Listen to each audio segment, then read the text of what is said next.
خطبہ نمبر 28 آپ علیہ السلام کے خطبے کا ایک حصہ جو اس خطبے کی ایک فصل کی حیثیت رکھتا ہے جس کا آغاز الحمدللہ غیر مقنوط من رحمتہ سے ہوا ہے، اور اس میں 11 تنبیہات ہیں۔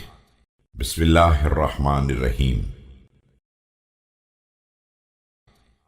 اما بعد، یہ دنیا پیٹ پھیر چکی ہے اور اس نے اپنے ودا کا اعلان کر دیا ہے، اور آخرت سامنے آ رہی ہے اور اس کے آثار نمایاں ہو گئے ہیں۔ یاد رکھو کہ آج میدان عمل ہے اور کل مقابلہ ہوگا جہاں سبقت کرنے والے کا انعام جنت ہوگا اور بد عمل کا انجام جہنم ہوگا۔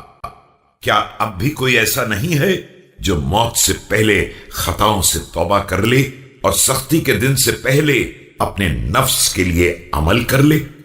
یاد رکھو کہ تم آج امیدوں کے دنوں میں ہو جس کے پیچھے موت لگی ہوئی ہے، تو جس شخص نے امید کے دنوں میں موت آنے سے پہلے عمل کر لیا اسے اس کا عمل یقیناً فائدہ پہنچائے گا اور موت کوئی نقصان نہیں پہنچائے گی۔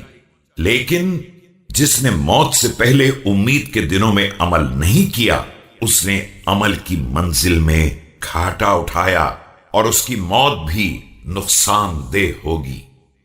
آگاہ ہو جاؤ، تم لوگ راحت کے حالات میں اسی طرح عمل کرو جس طرح خوف کے عالم میں کرتے ہو۔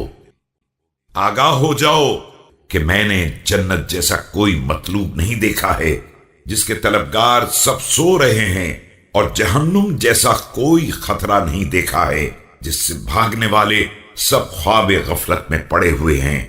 یاد رکھو کہ جسے حق فائدہ نہ پہنچا سکے اسے باطل ضرور نقصان پہنچائے گا، اور جسے ہدایت سیدھے راستے پر نہ لا سکے گی اسے گمراہی بہرحال کھینچ کر ہلاکت تک پہنچا دے گی۔